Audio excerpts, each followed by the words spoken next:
back to my channel where I like to have fun and play with new beauty, but also be critical about what I accept into my collection. And today I'm going to do a video about skincare.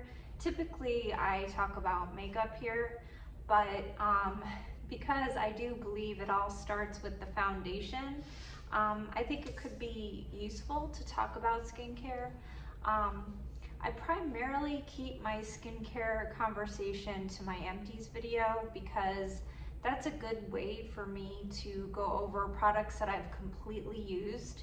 And you know, the more you use something, the more educated your opinion becomes. And you know, because I do like to try new things, I go over what I've tried there and the holy grails that I use up. Because obviously if I continuously repurchase something, especially with the collection I have, if I repurchase something, it means I really like it. And there's something to that. So primarily that's where I talk about skincare. I do have one other video that's all about really expensive things that I've tried and have been fails for me. So I put that out very early on because skincare is my first love. So when I first started getting into beauty in general, I really dove deep into skincare. And I experimented a lot with a lot of different things and a lot of really expensive skincare. And I learned a lot of hard lessons. So that video is all about things that I don't recommend. Different buzzwords and things that get a little bit popular when you start looking, especially into, you know, the anti-aging aspect of things. You know, people prey on people's insecurities across the board, but it's especially lucrative when it comes to anti-aging. So there was a lot of snake oil and a lot of things that I tried and found out the hard way.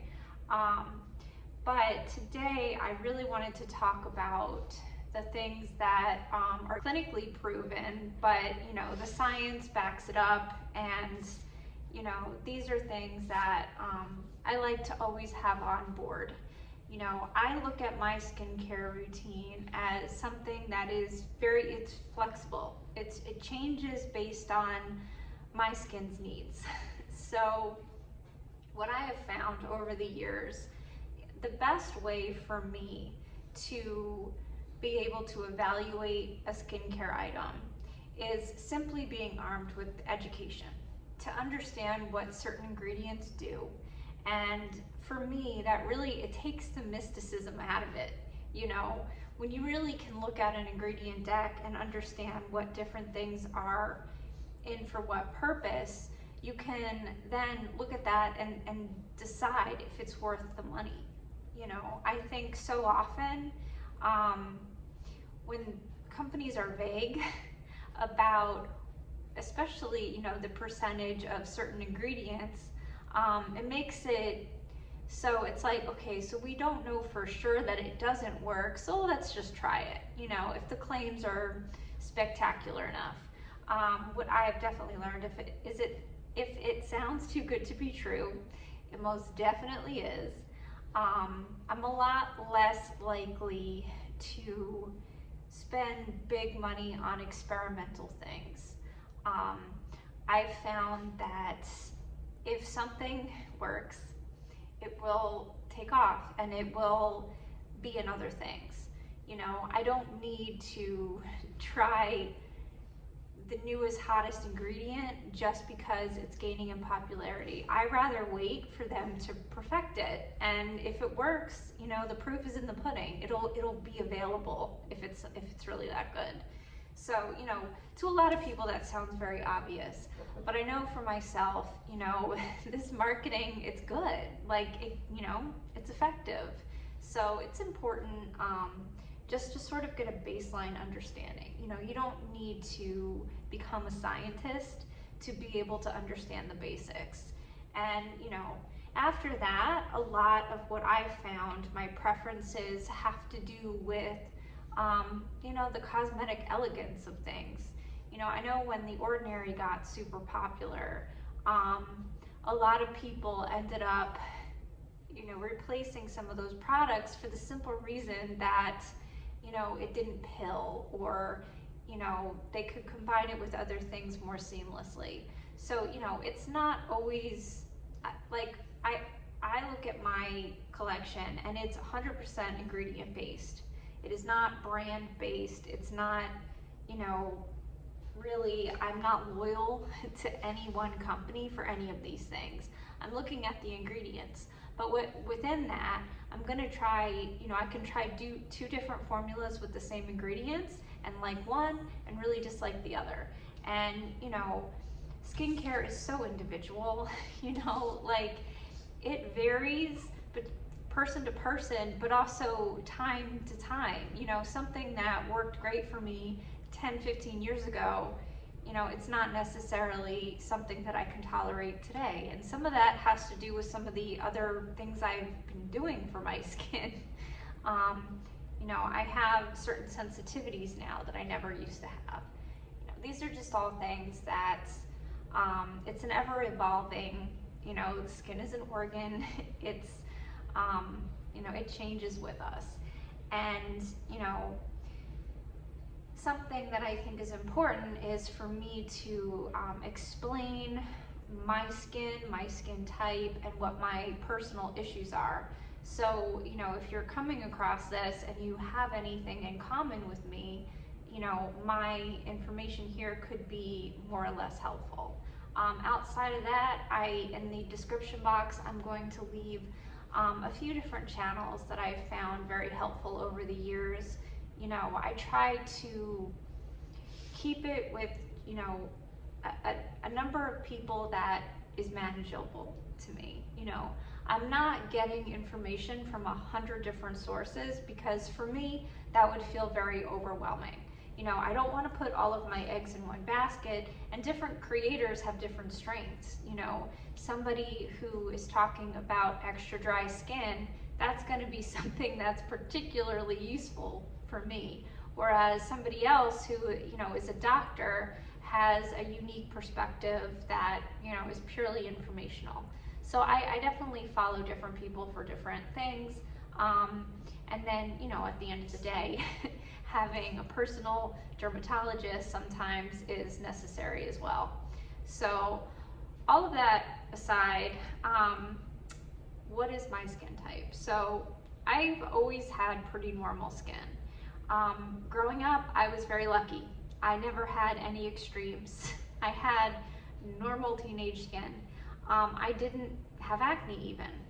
I really, I had a handful of pimples over the course of my teenage life. I don't even know that I owned a bottle of pimple cream because I really didn't need it.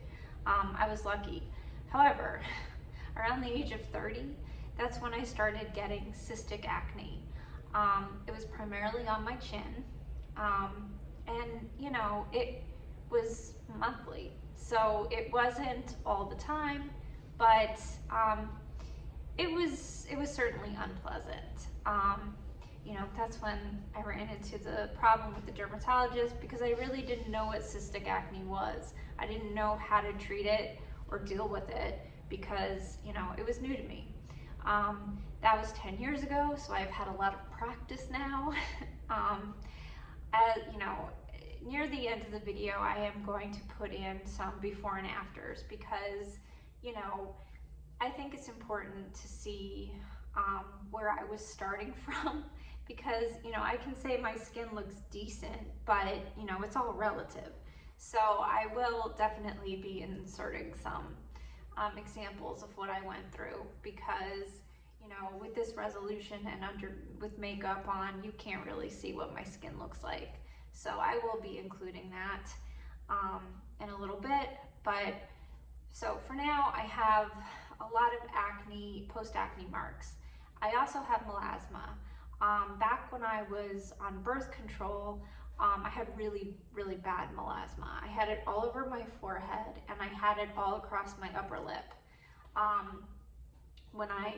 Nobody ever brought that up. No doctor ever suggested that that was even a possibility. So I just thought that I had these patches on my skin. Like, I thought it was from the sun.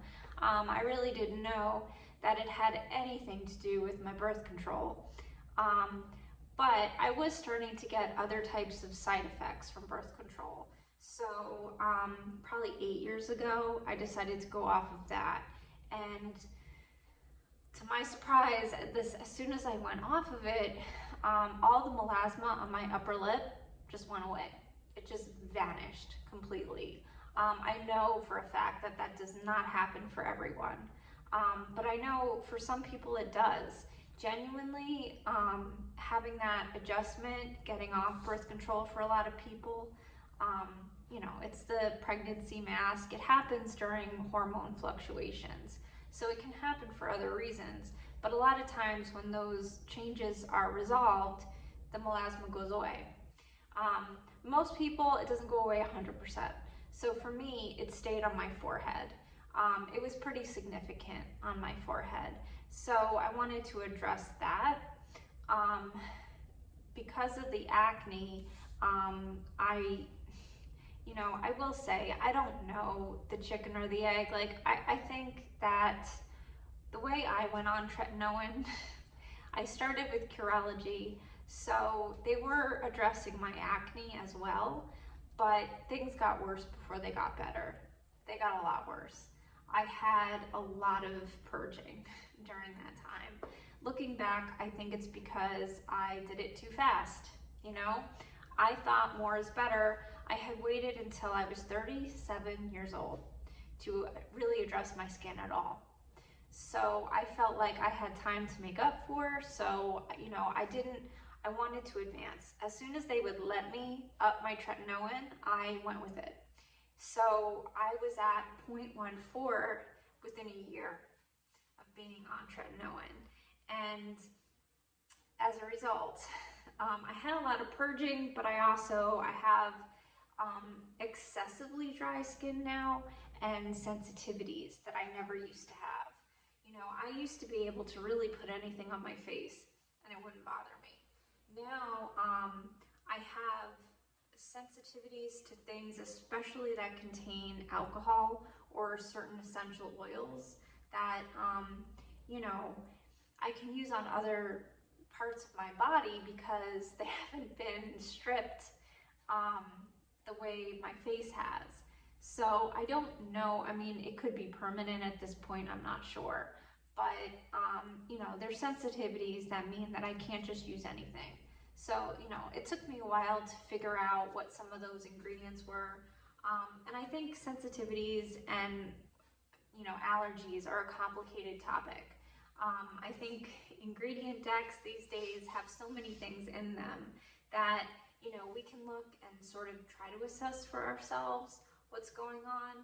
But I think for a lot of people, they think they know what their sensitivities are, and it's not 100% accurate all the time, so that makes it more difficult. I know, like, for example, for me, I avoid phenoxyethanol because it's ethanol based and it's a sensitivity for me. Well, and I should say I'm not demonizing any ingredient. I don't believe in any of that, but that's just something that I've noticed for me. However, there are a very short list of products that do contain that I can use. It could be because it is a smaller amount or other ingredients that, you know, make the penetration different. I don't know what it is, but, you know, I know based on my own experiences even that I don't know 100%. What those things are, I just do my best to, you know, work with what I'm dealing with that day and, you know, do the best that I can is what I'm getting to. So I have the hyperpigmentation, PIH, PIE, both types. I have hydration issues, and I have acne and acne scars. You know, my acne is much better, but I still break out. I'll get at least one pimple monthly. You know, I haven't been able to eradicate that completely, but it's a lot better than it was. So, you know, because those are my priorities, my skincare routine is going to reflect that. Off the bat, I think, you know, there are some universal truths that just as humans, we all have skin, so like we all should be wearing sunscreen. You know, for some people, like, you know, my husband who has super, you know, hydrated, resilient skin, a moisturizer for him would be way too much. So, you know, I struggle to get him to wear sunscreen, but and if I were to give him a skincare routine, that's all he would need. The sunscreen itself would have enough hydration in it, so he would need, you know, a cleanser and a sunscreen, and that's all he would need. Somebody like me, I need a lot more help with the hydration. So just for a pure, you know, just to be comfortable, not to have tight skin, I need a moisturizer. So, you know, the bare minimum is cleanser, moisturizer, sunscreen. So, you know, that's the bare minimum. Because I have these other things that I want to address, I like to include other things. So I always like to start with a hydrating serum or toner. You know, like right now I'm using 2 different toners. One that, you know, is more milky in consistency, I use that at night, and one that has antioxidants in it that I use in the morning. That's really just to bring hydration to my skin. The toner step for me is one that I am very flexible. You know, I like to try a bunch of different things. I don't have a toner that I'm loyal to in any way. That's where I like to play around. You know, I like K-Beauty has a lot of really interesting ingredients, and their formulas tend to be sensitive skin friendly. So I like to play around with different things. You know, what I'm using right now is not what I'm going to use next month. You know, the 2 toners I have, I don't plan on repurchasing. I plan on trying other things. But I do like to start with a toner or damp skin. I like to put the hydrating products for me on top of damp skin, because damp skin helps the penetration and it helps, you know, lock that water in. So that's the foundation I like to start with. Cleanser is another, you know, I forgot that. That comes before everything. I don't wash my face in the morning. I wash it at night. Obviously, I wear a ton of makeup, so I double cleanse. No loyalty there. I will use any cleanser that is sensitive skin friendly. So for me, an oil followed by a milky cleanser. That's what works for me. Then toner. Then after that is my serum step. I like to include, you know, for me, priorities are antioxidants. I like to have at least a few on board. I used to really like vitamin C, L-ascorbic acid, but over time, my sensitive skin, it's hard to tolerate. You know, Timeless has 5% L-ascorbic acid, so it's a little bit gentler, but, you know, I don't use it anymore. I started with the whole, you know, SkinCeuticals, vitamin C, and, you know, I respect that company. I think, you know, they were the ones that did the research, and I like their products, but I don't think a good vitamin C needs to cost $160 or $180, it probably is these days. You know, I will include vitamin C if I can, but it's not like a deal breaker. It's not one of the ingredients that I feel like it really is a must for me to find a version of it that works. It just isn't. So like in the future, I plan on trying a toner that has a different vitamin C derivative that has more research with acne. You know, I plan on trying that, but again, it's a nice thing to have, but it's not a must. Another antioxidant that I put at a higher priority because it's so much easier for me to tolerate is CoQ10. You know, not totally necessary, but Like I just repurchased my CoQ10 serum from Timeless. I like this because it also contains a peptide, Matrixyl 3000. Peptides is another ingredient that I always like to include. I'm not super loyal to, you know, any certain peptide. There's a ton of different peptides out there. Some have more research, some have less. You know, I'm hoping in the future we learn more about peptides in general. But right now I do include Matrixyl 3000 in the morning with the CoQ10, and I use Matrixyl Synth 6 at night. You know, these are both from Timeless. I'm not super loyal to Timeless, but when I run out of whatever serum that, you know, it's usually a peptide-based hydrating serum that I'm trying. When I run out of that, I go back to Timeless because they're affordable and they're good. They don't bother my skin at all. They're hydrating and comfortable and affordable. So, you know, it's for the ingredients, but that is a brand that I like.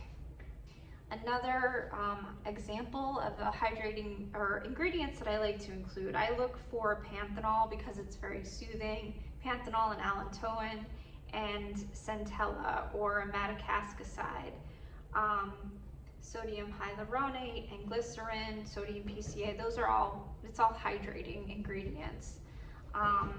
And one such serum that I like for that is the Aquafix by Chemist Confessions. I've bought this now like almost 10 times probably. I do use a lot of it because I use it morning and night because my skin is so dry. And this is just a serum that works really well for me. I have tried other serums since that I've replaced this with. I just go back to it because, like, for example, I recently got the Purito Centella serum. Something in it aggravated my skin. So I'm gonna go back to this and get my Centella from this instead because I know that that works for me. You know, everybody's different. Those are just ingredients that I like to incorporate. Bifida is another barrier supporting. Over time, this supposedly helps strengthen the skin barrier and make skin less sensitive. This is also what's in, I think it's the Estee Lauder Futurist. If I got that wrong, I'll pop it on the screen. The product that I am thinking of, but you know, do I know for a fact that this is helping strengthen? No, but I feel like it is hydrating, it's comfortable, and I know it's not hurting me. That, and it's affordable. So, you know, that's one that, you know, I wouldn't drop everything and replace it first, but I would replace it. So, you know, for me, I need some kind of hydrating serum. These are a bunch that I like, but, you know, I don't need these specifically. After that, in the morning, I will put on just a moisturizer, you know, let it soak in, let it dry, and then follow with a sunscreen. I'm not loyal to any particular moisturizer. Right now, I'm using the one from Do Skin, but, you know, there's a ton of good moisturizers. What sunscreen I use is very much based on what I'm doing. If I'm going to be outside at all, I use P20 Kids. Otherwise, if I'm wearing makeup, I like a few different K-Beauty and J-Beauty sunscreens, but right now I'm using the one from Isntree, the hyaluronic acid watery sun gel. It's just very uncomplaining. It's hydrating and it sits well under makeup. Sometimes I'll incorporate an eye cream, sometimes not. You know, it just depends. I'm not loyal to anyone. The one I'm using right now is from Do. It does contain algae. Algae is an ingredient that I've gotten along well with. I feel like it does help hydrate my skin, depending on what kind of algae it is. And then if I'm, you know, I'm doing most of the same things at night, instead of sunscreen, I usually put some kind of a moisturizer on. but then I address my hyperpigmentation and aging, so collagen production. I use prescription service agency. You know, I started with Curology, and then, you know, they didn't really have the hyperpigmentation stuff that I was looking for, so I switched to agency. It was super easy. I just told them I wanted to switch, and they switched me like instantly. It took no effort at all. And then I was able to get a dark spot formula, cycling in Hydroquinone every 3 months. I do think doing that has made the biggest difference for my dark spots. When I'm not on Hydroquinone, I use a compilation of Azelaic acid, Kojic acid, Resveratrol, and green tea extract. If I wasn't getting that from agency, those are all ingredients that I have looked to incorporate. You know, so if you are not getting your tretinoin online, you may not have a dark spot formula. So I know Regimen Lab has a good one. I think that's probably the one I like the best, that had the highest number of these ingredients in it. To me, I like getting them combined like this because it saves money. You know, you could buy every single one of these ingredients individually from The Ordinary, but to me, that's too many layers. You know, I like that they're combined, you know, and the other thing I like about getting them this way is I know what percentage each thing is in. So like the azelaic acid, for example, is 10%. That is, that's a therapeutic dose. The kojic acid, 4%, resveratrol, 1%, green tea, 2%. You know, I like the clarity of that, knowing how much of those ingredients I'm getting to feel like it's worth, you know, I'm not wasting my time. If something is in the ingredients, but it's too low to be effective, you know, that's a waste of time and money. So I like knowing that. And then I follow that with my tretinoin. My tretinoin also has Panthenol in it, and tranexamic acid, and niacinamide. Those things, tranexamic acid is another pigment inhibitor, so I have that at 5% and niacinamide at 4%. I want to make sure that I'm never using a niacinamide higher than 4%, because 4% is where the literature is at, and more than that, and it becomes very irritating for me anyway.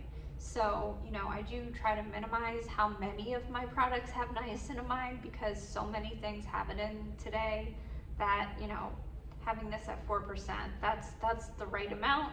And, you know, I definitely try to keep it at that, you know, for the most part. You know, some of my other things might have a little bit of niacinamide in it, but as long as it's not too much, it's usually okay. After I put that on, I usually put another occlusive layer on. What I've been using and swear by for years is the Avene Zeracom Balm. I bought the cream version of this, and it is nothing like the balm. I hate the cream version because it doesn't absorb for some reason. It just like sits on the skin, and it's not pleasant. The balm version, when I put this on, it turns clear, and you know, it forms an occlusive layer. So like I couldn't use this during the day because it would be way too thick and heavy, and it just wouldn't sit right.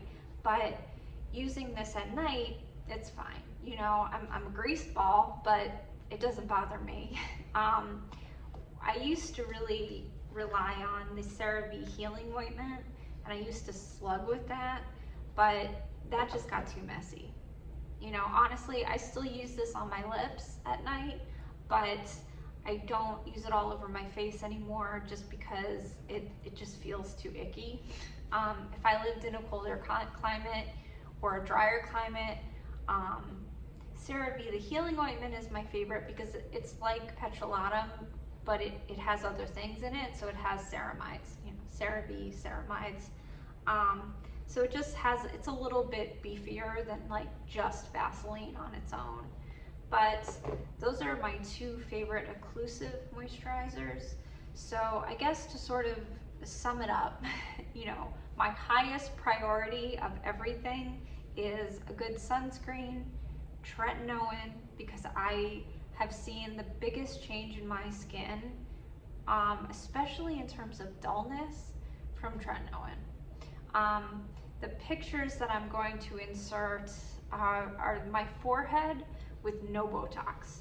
You know, I did finally get Botox for the first time when I was 39, but these pictures are all from before, when I was 37 and 38. So nothing, there's no Botox involved in any of these photos, and it's 100% just tretinoin.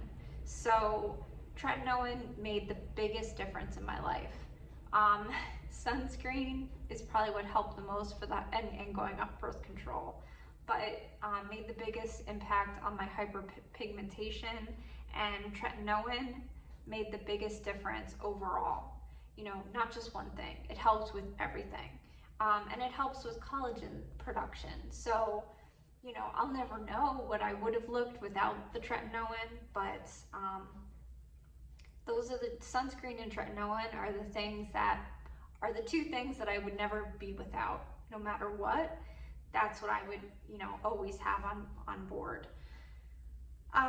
If I was to do this all again, I would have started with retinol at a much younger age and worked my way up much slower. So I would have started with over-the-counter retinol, like Neutrogena retinol. Then I would have advanced to retinaldehyde, then possibly adapalene. It's the same form of vitamin A, so it's, you know, just as effective. And then eventually I would have gone to one of the services that I'm on now because I find them very convenient. I like having all of these ingredients combined. Had I done that, I might have been able to avoid some of the purging and the extra acne. I also might not have sensitized my skin so significantly. So that's something that I would do differently if I were to do it again.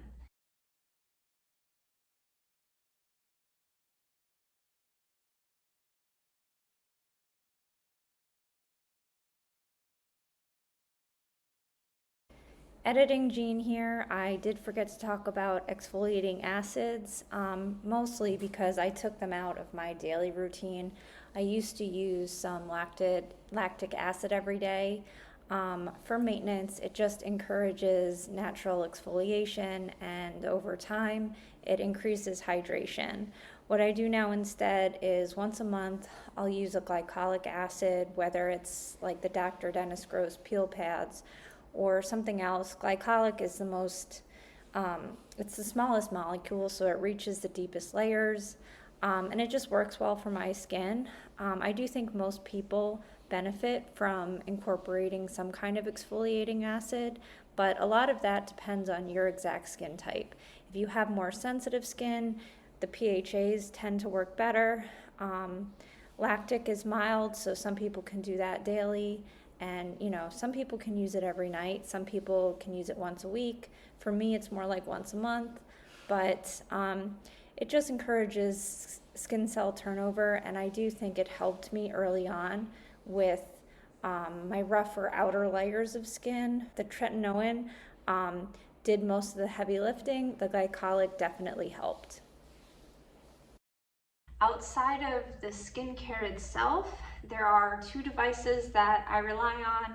I've tried a lot of devices. I did cover some of those in the video where it was all about the expensive skincare and devices fails.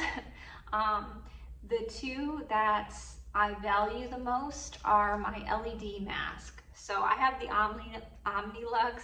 There are a few different good ones out there.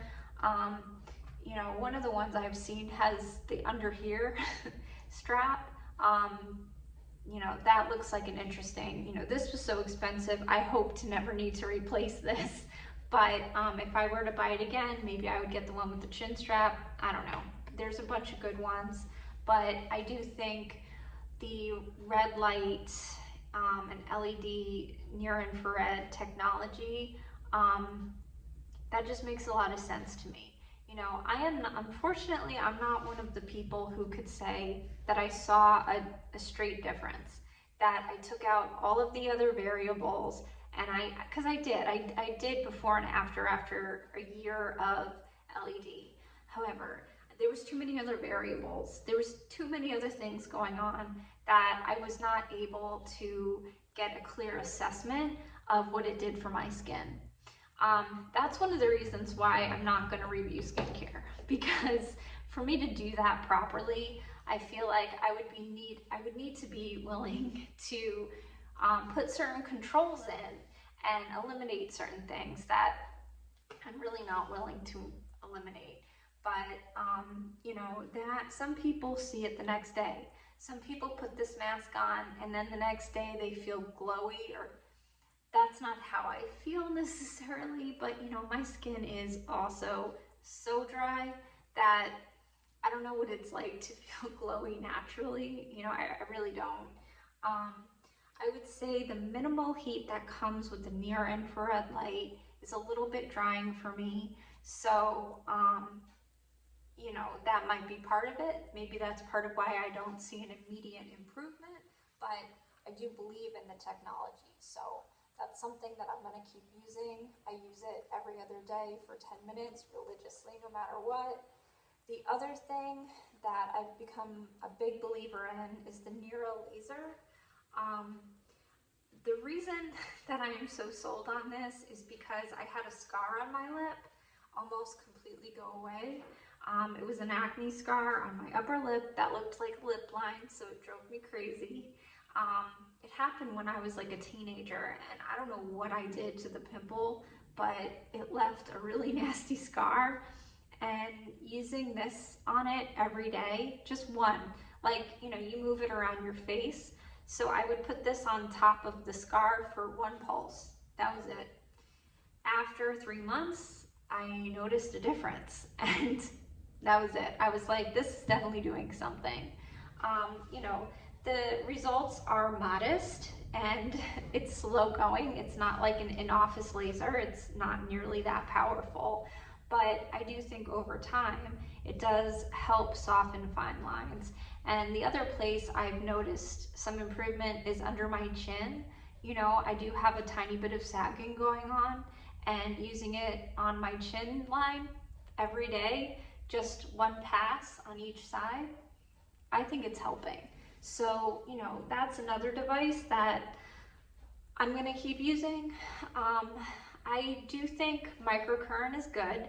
I think it works better for some people than for others. I think with my anatomy, I'm not going to see the same lifting that some other people see. You know, I've seen very authentic, transparent creators show before and afters, and it makes a difference. You can see their eye is lifted, their cheekbone is sculpted. That doesn't happen for me. I use the New Face Trinity religiously for over a year, and I never saw improvement. However, you know, I don't know that it wasn't increasing ATP. The other thing that microcurrent can do is help stimulate APT, which helps, you know, produce collagen and the, you know, cascade of things that your skin does naturally. It might have been helping with that. I don't know. I hope it was, because I spent a lot of time and money on those things, but it just wasn't a modality that I stuck with. I still own those devices. I actually have the Bare Mini and the New Face Mini. Well, my New Face Trinity broke. That was not good. It broke like right after the warranty, so there's nothing I could do about it. But you know, I like the other devices. I got them for 50% off on Black Friday a few years ago. I do plan on using that occasionally, but for me, it's for ATP. I'm not doing it to see a lift because I don't see a lift. So I think that that's okay. The at-home microneedling, I really don't participate. I don't think it's effective. I would take the money spent on stuff like that and go for an in-office procedure, because for me personally, I just think that's more worth it. I do occasionally microstamp. So that's just direct stamping, and you know, I have one with hollow needles, so I can put a serum in the little jar and do the stamping, so it like injects the serum into my skin.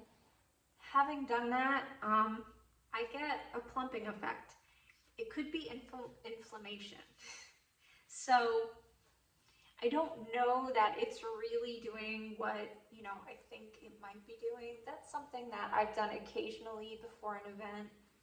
You know, I like the little bit of a plump look I get the next day, but I don't think that's quite as safe to be messing around or doing at home. So outside of these select devices, I think any other money is better spent in office. And I guess the final thing that I'll talk about today is, just because I just picked this up randomly at Target. I got a new AHA deodorant. I got this one from Salt Air purely because of the fragrance. Most of these are not fragranced, so this Centella Bloom, it sounded good, and I like it. I like the scent. I have one of these from Necessaire. They're glass, and they have the little roller bally thing. I probably won't repurchase, only because it's not my favorite dispense of this. I like the Kosas one better because it comes in a squeezy tube, so it's easier to travel with, but it's also not going to break if you drop it. And it, you know, this, when it gets like less than halfway, I don't think the ball dispenses it in an optimal way. So with the Kosas one, if I feel like the product isn't going on to the roller ball, I can squeeze it and I can make it go on the roller ball, so I can get more of it on my underarms. This, you know, it looks really nice, but it's not my favorite packaging. I really just wanted to smell it. I prefer the AHA deodorant purely because I was getting so many irritations because I shave my pits daily. That's just how I'm comfortable. You know, I'm not saying anybody should or shouldn't do that, but that's just what I do. And as a result, I was getting out of the shower and putting regular deodorant on, and it was giving me like horrible pain. So what I found is, using this, I don't need deodorant. That's not true for everybody. If you sweat, you might need an antiperspirant, you know, to reduce the sweating. This stuff does not reduce sweating. It just takes the smell away. So because I barely sweat as it is, I don't need an antiperspirant. So you know, everybody's different when it comes to that, but if you're looking for deodorant that is effective and is not a traditional antiperspirant, I would recommend looking at anything with AHA in it. The other stuff, I think, is just moisturizers. Like, I don't know. I mean, people buy it and they sell a lot of it, but to me, they're just perfumes. It's just putting perfume under it, like the native deodorants, and it's perfume, it's moisturizing perfume. Like, I don't find that effective. The kaolin clay, like, they put all types of charcoal even, I've seen, but those have never worked for me. My husband uses the salt thing, the little salt ball, that works for him. That did not work for me. The only thing that's ever worked for me is the AHA. So I recommend the Kosas one, but they're becoming more popular now, which is good because I like fragrance, so I like having the different fragrant options. So I do think that's everything. I hope that was simple. I really wanted to stress that good skincare can be really simple. I would suggest just thinking about what your priorities are. And you know, you don't have to start with the sea of ingredients that's out there because it can be too much. So pick one thing that you want to address, whether it's, you know, collagen production or hyperpigmentation or any of those things. And if you start looking at what ingredients help those things, you know, it will help you be able to evaluate. You know, you see a hyperpigmentation serum. Okay, so then you can look at the ingredient deck and see how much of these different things is in it and decide whether it may or may not be helpful. I would make the argument that, you know, none of those things need to be expensive. A lot of times when you're paying more money, you're paying for the cosmetic elegance or the packaging or the name, you know? You're not really paying for the formula itself. Like, there's some high-end brands out there, Augustinus Bader, Dr. Barbara Strum, that if you look at those formulas, there's nothing about them that validates those prices. There just isn't. You can get the same for something much cheaper, and you don't have to compromise quality. You know, there's definitely a point where you want to spend a little bit more for cosmetic elegance, but there's a line at which you can't pay anymore. Like, you're paying for other things. You're not paying for what's actually in the bottle. So I think that's just important to know. It's important to be armed with that information because, you know, there are proprietary formulas out there, and there are, you know, ingredient combinations that are trade secrets. But at the end of the day, if something is really effective, it's going to be popular enough for other companies to get on board and create competition. And if they're not doing that, there's a reason they're not doing that. You know, these companies are all watching each other. So, you know, just trust that people want money enough. They're going to be competitive, and they're going to want to use things that work. So that's my PSA for the day. I hope this was interesting. Like I said, I very much plan on sticking to primarily makeup, but I did want to include this because I think it's important to demystify some of this stuff and, you know, talk about the tried and true things that I keep coming back to, because none of them are expensive. And, you know, I've seen big improvements. You know, I think in the future, I might want to lower my tretinoin dose. You know, I've been on it for like over 2 years, so I feel like, yeah, this is as desensitized as my skin's gonna get, you know, and it might be time to back off.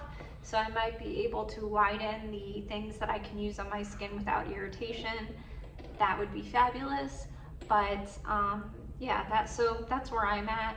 In the future, I do plan on trying some kind of a laser treatment to deal with the rest of the hyperpigmentation that I have. When I do that, I will document that. Outside of that, I'll keep it to makeup and other things, but, you know, when that happens, I'll definitely talk about it. So that's it. I hope everybody's having a beautiful day, and I will talk to you soon.